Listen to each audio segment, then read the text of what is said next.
নমস্কাৰ, আপোনালোকলৈ আজি লৈ আহিছোঁ মই এটা প্ৰতিবেদন, যিটো প্ৰতিবেদনত আছে কেৱল মাত্ৰ ছোৱালীৰ এখন বিহু হুঁচৰি। আৰু ইমানেই ধুনীয়া লাগিছে, মোৰ মানে কেইবাবাৰো চালোঁ, মোৰ মানে হেঁপাহে নপলায় তেনেকুৱা টাইপৰ। আৰু আপোনালোকেও চাগে তেনেকুৱাই লাগিব। আৰু সঁচাকৈ চাই যাওকচোন, ভিডিঅ'টো বহুত ধুনীয়া। আৰু অনুপম চক্ৰৱৰ্তীৰ সৈতে হোৱা সুন্দৰ সাক্ষাৎকাৰ তেওঁলোকৰ সৈতে, সেই গোটেই এইটো যে প্ৰতিবেদন মই লৈ আহিছোঁ, তেওঁলোক ক'ৰ কি হয়, কেনেকৈ তেওঁলোকৰ গ্ৰুপটো উদ্ভাৱন কৰিলে, আৰু সকলোখিনি চাব। আৰু যদি প্ৰথমবাৰ মোৰ ভিডিঅ' চাইছে তেনেহ'লে প্লিজ এটা লাইক কৰিব, শ্বেয়াৰ কৰিব, আৰু যদি নতুনকৈ আহিছে তেনেহ'লে চেনেলটো ছাবস্ক্ৰাইব কৰিবলৈ নাপাহৰিব। এতিয়া চাই যাওক সম্পূৰ্ণ ভিডিঅ'টো।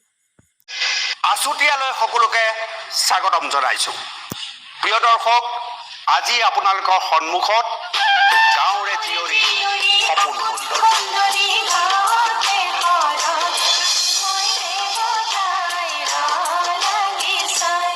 প্ৰিয় দৰ্শক, এইবাৰ বিহুৰ বতৰত এটা ছোৱালী দলৰ এটা বিশেষ ভিডিঅ' বিশেষভাৱে ভাইৰেল হৈছিল।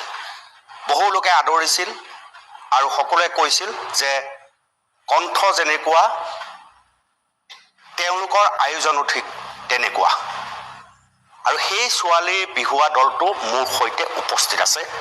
প্ৰথমতে ভাইৰেল ভিডিঅ'টো আপোনালোকক মই দেখুৱাই ল'ব বিচাৰিছোঁ।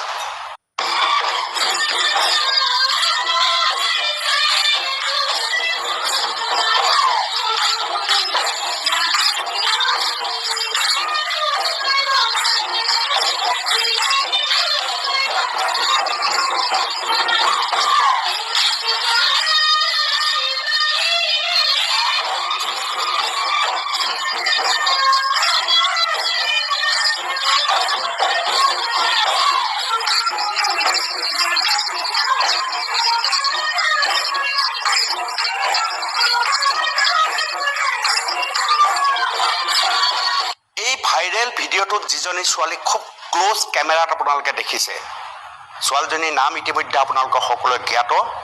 তেওঁৰ নাম হৈছে শান্তিপ্ৰিয়া শইকীয়া। মোৰ কাষত এই মুহূৰ্তত উপস্থিত হৈছে।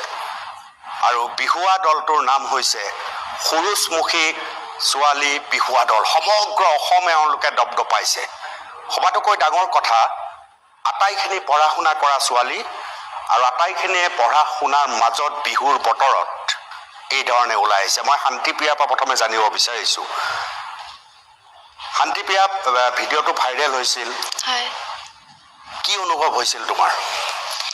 প্ৰথমে আমাৰ দলটিৰ ফালৰ পৰা আপোনালোকৰ চেনেলৰ সমূহ বিষয়ববীয়া, লগতে অসমৰ দৰ্শকলৈ পলমকৈ হ'লেও বিহুৰ শুভেচ্ছা দিলোঁ, নৱবৰ্ষৰ শুভেচ্ছা জনালোঁ। আৰু সকলোলৈকে বহুত বহুত ধন্যবাদ। আমাৰ দলটোক ইমান মৰম দি সকলোৱে আঁকোৱালি লৈছে, খুবেই বেছি ভাল লাগিছে। ইমানখিনি আশা কৰাই নাছিলোঁ আচলতে। মনৰ ফূৰ্তিৰ কাৰণে বিহু কৰিছিলোঁ সকলোৱে একেলগে। সকলোৱে ইমান মৰম দিছে, তাৰ কাৰণে সকলোকে বহুত ধন্যবাদ। ভিডিঅ'টোত যে ভাইৰেল হৈছিল টুকুৰাটো, চাওঁ এবাৰ গোৱাচোন শুনো। চালে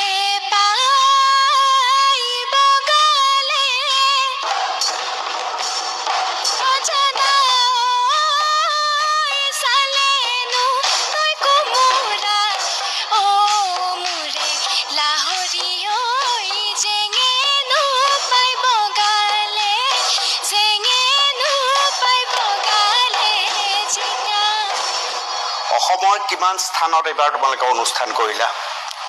বহুত স্থানতে কৰা হৈছে। গুৱাহাটীততো বেছিভাগ বিহুত আমি কৰিছোৱে প্ৰগ্ৰেম। তাৰপিছত নগাঁও, গোৱালপাৰা চাইডেও যোৱা হৈছে।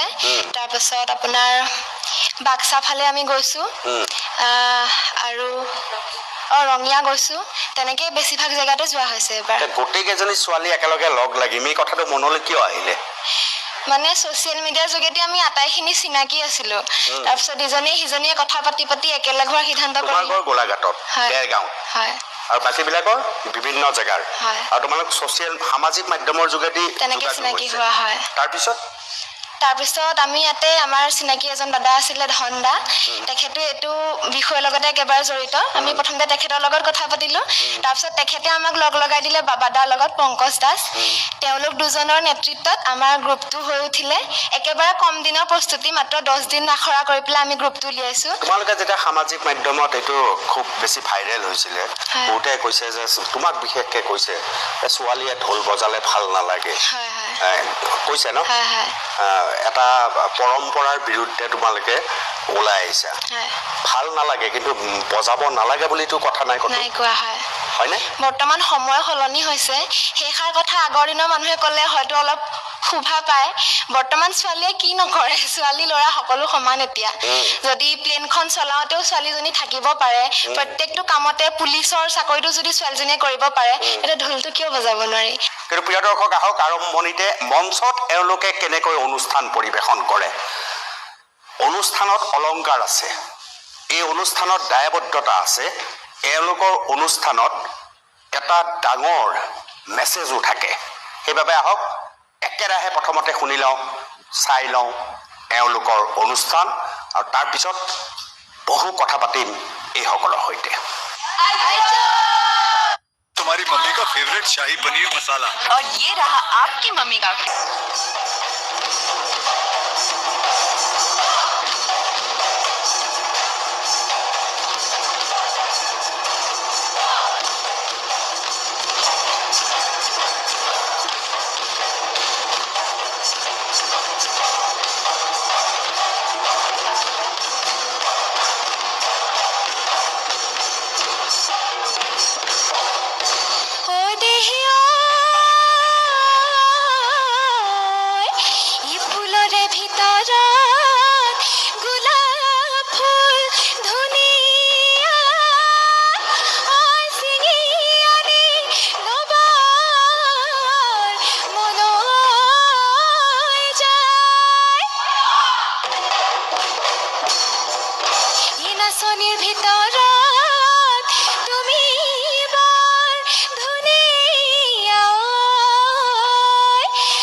পুৰুষমুখীৰ এদল যুৱতী প্ৰিয় দৰ্শক, আৰু এওঁলোকক আপোনালোকে এইবাবেই অভিনন্দন জনাব লাগিব যে কেৱল ইনষ্টাত ৰীল বনাই এওঁলোকে সময় পাৰ কৰা নাই, ফেচবুকত কেৱল সময় পাৰ কৰা নাই, এটা সৃষ্টিশীলতাৰ কাম কৰিছে।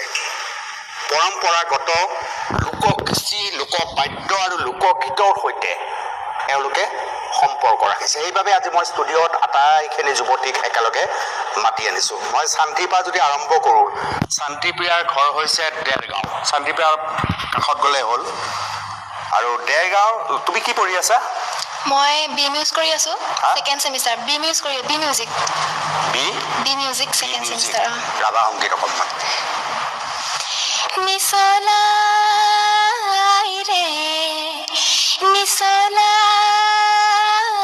ৰে আমি খাতি অসমীয়া, অসমী আইৰে আমি ছোৱালী ধুনীয়া, অসমী আইৰে আমি ছোৱালী ধুনীয়া। জ্যোতি সংগীত। মোৰে জীৱনৰে সখা কৃষ্ণ, মোৰে জীৱনৰে সখা কৃষ্ণ, বজাও কিশোৰে বেনু, কপালতে তোৰ কোনে আঁকি দিলে, কপালতে তোৰ কোনে আঁকি দিলে ইন্দ্ৰধনু, ইন্দ্ৰধনু। মোৰে জীৱনৰে সখা কৃষ্ণ, মোৰে জীৱনৰে সখা কৃষ্ণ। দুৰ্দান্ত ছোৱালী শান্তিপ্ৰিয়া শইকীয়া। তুমি গাঁৱৰে জীয়ৰী সপোন সুন্দৰী হয় নে নহয়? হয়, কেনেকৈ হয়? গাঁৱৰে ছোৱালী আৰু ঘৰৰ কাম চাম চব শিকিছোঁ। আৰু ইয়াত এতিয়া পঢ়ি আছোঁ যদিও গুৱাহাটীত থাকি একেবাৰে ভাল নালাগে, মোৰ বৰ বেয়া পোৱা জেগা একদম। ভূপেন হাজৰিকা। বুকু হম হম কৰে মোৰ আই, কোনে নিদ্ৰা হৰে মোৰ আই। তোমাৰ প্ৰধান শত্ৰু হৈছে এইজনী। এই আটাইবিলাক কথা মোক শিকাই আছে। এইবাৰ এই এটা অনুৰোধ কৰিব, এইটো গাই দিবা। বিহু এটাকে গাই শুনাম, বিহু ভাল পাওঁ যিহেতু আমি। বিহুটো আমি গায়ে আছো। তাকে তাই সহায় কৰিছে তোমাক। এইটো দস্তি বুলি কয়, হয়নে? কি আছিলে গানটো? দস্তি হিন্দী। ये दोस्ती हम नहीं গাই দিয়া। ये दोस्ती हम नहीं तोड़ेंगे, छोड़ेंगे दम मगर तेरा साथ ना छोड़ेंगे। সুন্দৰ। এইজনী ক'ৰ ছোৱালী আছিলে? ডিব্ৰুগড় নামৰূপ। ডিব্ৰুগড়ৰ নামৰূপৰ ছোৱালী। যিসকলে নামৰূপৰ দৰ্শকে চাই আছে, ছোৱালীজনীক ভালকৈ চিনি লওক। ক'ত পঢ়ি আছিলা তুমি? ITI? মই ITI কৰিছিলোঁ সোণাৰী কলেজত। ITI কিহত পঢ়ি আছিলা? ইলেক্ট্ৰিচিয়ান। লাইটৰ কাম। কাৰেণ্টৰ। দেখি কেনেকুৱা লাগিছে? চমু ব্যাখ্যা এটা দিবা নেকি তোমাৰ দৃষ্টিত? ক'বলগীয়া বিশেষ একো নাই, সুন্দৰ। ইলেক্ট্ৰিচিয়ান। তুমি? মোৰ ঘৰ ধেমাজি। নাই, কি পঢ়ি আছিলা? ডিগ্ৰী কমপ্লিট হৈছে। Degree complete. কি আশা, কি সপোন আছে তোমাৰ? সেনেকৈ সপোন কৰিব ক'বলৈ NCC কৰি আছিলোঁ মই ধেমাজি গাৰ্লছ কলেজতে। আৰু এনেকৈ পুলিচ হোৱা সেনেকৈ সপোন আছিল। পুলিচ হোৱাৰ সপোন আছে মানে? আৰক্ষী ভাল পোৱা তুমি? আৰক্ষী ভাল কি কাৰণে আৰক্ষী কিমান ভাল লাগে? কি কাৰণে মানে সেনেকৈ একো নহয়, আমাৰ জাতিটো সুৰক্ষাৰ কাৰণে মানে হ'বলৈ বিচাৰোঁ মই। তোমালোকলৈ মোৰ এটা প্ৰশ্ন আছে, যিকোনো এজনে উত্তৰ দিলে হ'ল। প্ৰশ্নটো এনেকুৱা, আমি আমাৰ ব্যাখ্যাবিলাকত হয় যে নাৰীৰ স্বাধীনতা আজিকালি হৈ গৈছে বুলি কয় সকলোৱে। তথাপিও এনেকুৱা এটা দল কৰি, অকল ছোৱালীয়ে দল কৰি ওলাই যোৱাটোত ৰাতি 1টা বজাত এতিয়াও এক সমস্যা আছে, নহয় জানো? আছেনে নাই? এতিয়াও ক'ৰবাত সমস্যা আছে। এতিয়াও ক'ৰবাত পুৰুষতান্ত্ৰিক দৃষ্টিভংগীৰে অকণমান নিগেটিভ দৃষ্টিভংগীৰে চোৱা যায়, নহয়? এতিয়াও আছে। তোমালোকৰ মতে শান্তিপ্ৰিয়াই কৈছিল যে পুৰুষ আৰু নাৰী আৰু একে হ'বৰ বাবে পুৰুষসকলে কেনেকুৱা ধৰণৰ চিন্তাবিলাক মনৰ পৰা আঁতৰাব লাগে? কোনে ক'ব? শান্তিয়েতো কৈয়ে আছে। সিহঁত দুজনীক এখন এখন পীড়া দি দিব লাগিছিল, তেতিয়া ওখ মানুহ হ'লহেঁতেন। তুমি ক'বা? ক'বলৈ মন গৈছে? হা? নাই যোৱা। তোমাৰ ক'বলৈ মন গৈছে? কৈ দিয়া, মই ঢোল বজাই ভাল পাওঁ, কথা কৈ ভাল নাপাওঁ, আপুনিহে কথা কৈ ভাল পায়। কোনে ক'বা? এই প্ৰশ্নটো খুব গুৰুত্বপূৰ্ণ। ইয়া ভণ্টি কোৱা মাইকত। তুমি কি পঢ়ি আছা? ডিগ্ৰী 4th চেম। ক'ত পঢ়ি আছা? Golaghat SPB girls college. অঁ, বৰ সুন্দৰ কলেজ এখন। কোৱাচোন তোমাৰ দৃষ্টিভংগীত মই সোধা প্ৰশ্নটো। মানে নাৰী আৰু পুৰুষ সমান বুলি কয়, কিন্তু আজিৰ তাৰিখতো যেতিয়া কিছুমান কাম কৰিবলৈ যাওঁতে মহিলা বা যুৱতীসকল থমকি যাবলগীয়া হয়। পুৰুষসকলে কোনকেইটা কথাত মানে গুৰুত্ব দিব লাগে, যাৰ কাৰণে তোমালোকৰ স্বাধীনতাটো প্ৰকৃততে স্বাধীনতা হয়? অকণমান নাৰ্ভাছ হৈছে, কাৰণ ইহঁতে অকল বিহু গাম বুলি আহিছিল। মোৰ নিচিনা 1000মান শিয়াল মৰিলে মোৰ নিচিনা মানুহৰ জন্ম হয়, গতিকে তাক পাই গৈছে যেতিয়া প্ৰশ্নটো থাকিবই আৰু, হয়নে নহয়? হয়নে? দিয়া কোৱা। নমস্কাৰ।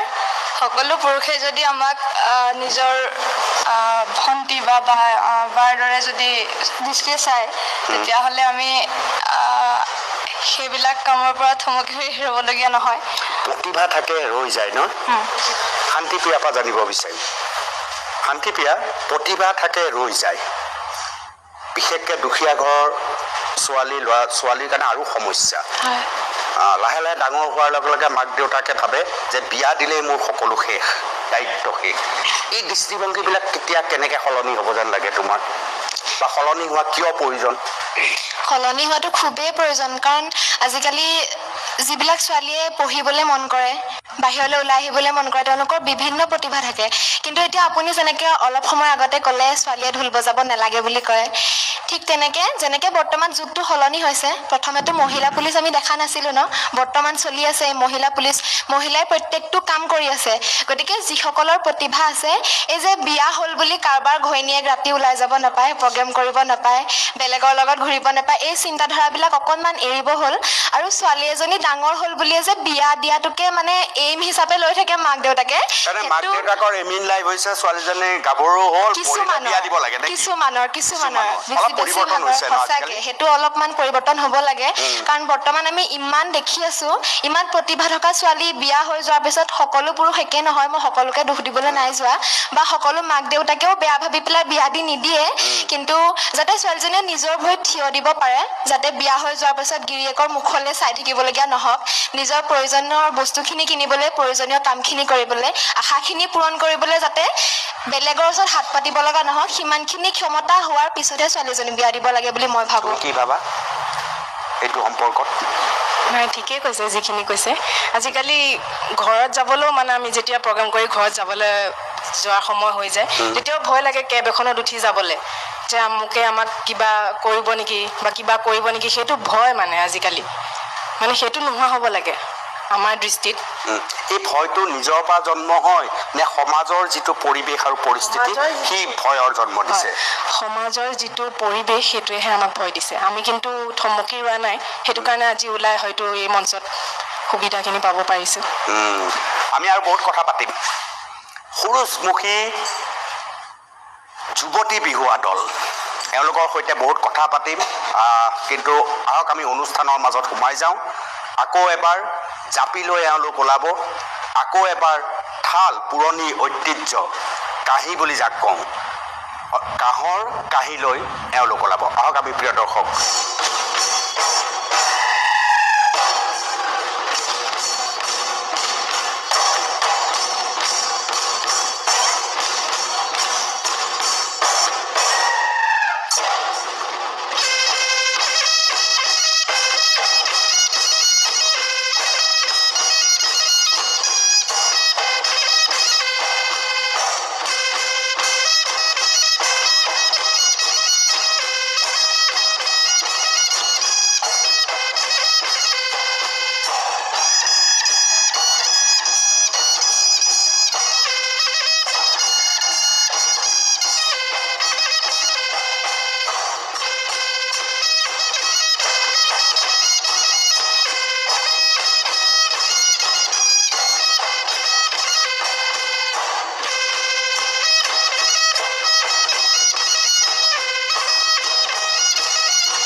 প্ৰিয় দৰ্শক, অনুষ্ঠান আপোনালোকে চাই আছে, অনুষ্ঠান চলি থাকিব। সৰুকৈ এটা বিহু শান্তিপ্ৰিয়া বিহুতলীবিলাকত তোমালোকৰ কেনেকুৱা গুৰুত্ব, অলপ কাষত গৈ লোৱা।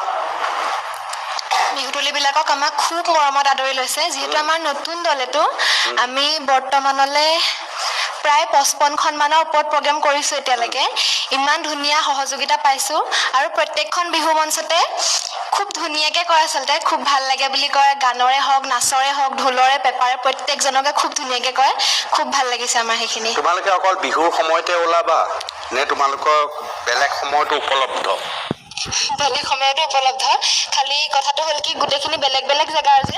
বৰ্তমান আমি গুৱাহাটীত যিখিনি আছোঁ, পঢ়াৰ কাৰণে হওক, কামৰ কাৰণে হওক, আমি ভাবিছোঁ এতিয়া বিহু যোৱাৰ পিছত যিহেতু দিহানাম এনেকুৱা ধৰণৰ কম্পিটিশ্যনবিলাক হ'ব, গতিকে ভাবিছোঁহে, এতিয়ালৈকে একো প্ৰস্তুত হোৱা নাই বাৰু। দল উলিয়াম বুলি ভাবিছোঁ যাতে আমি দিহানাম, নেগেৰা নাম এইখিনি কৰিব পাৰোঁ। আৰু এইখিনিৰ কাৰণে যদি আৰু কোনোবাই বিশেষভাৱে যোগাযোগ কৰিব খোজে যে আমাৰ তাত আমি অনুষ্ঠান কৰিব কৈছোঁ পুৰুষমুখী, কাৰ সৈতে কেনেকৈ যোগাযোগ কৰিব? আমাৰ দলপতি আছে, দলপতিজনৰ নাম পংকজ দাস। ফেচবুকতো পাব বা আমাৰ গ্ৰুপৰে কাৰোবাক ক'লেও আমি নাম্বাৰটো দি দিব পাৰিম, তেনেকৈ কণ্টেক্ট কৰিব পাৰিম। আৰু ফেচবুকত সুৰুচমুখী বুলি নাই, পংকজ দাস বুলি যিটো একাউণ্ট আছে সেইজন আমাৰ দলপতিৰ একাউণ্ট। বৰ্তমানলৈকে আমাৰ একাউণ্ট খোলা হোৱা নাই আচলতে দলটোৰ। সময় সাপেক্ষে আমি খুলি দিম বাৰু, যদি তেনেকৈ যোগাযোগ কৰিব বিচাৰে ফেচবুকৰ যোগেৰেও যোগাযোগ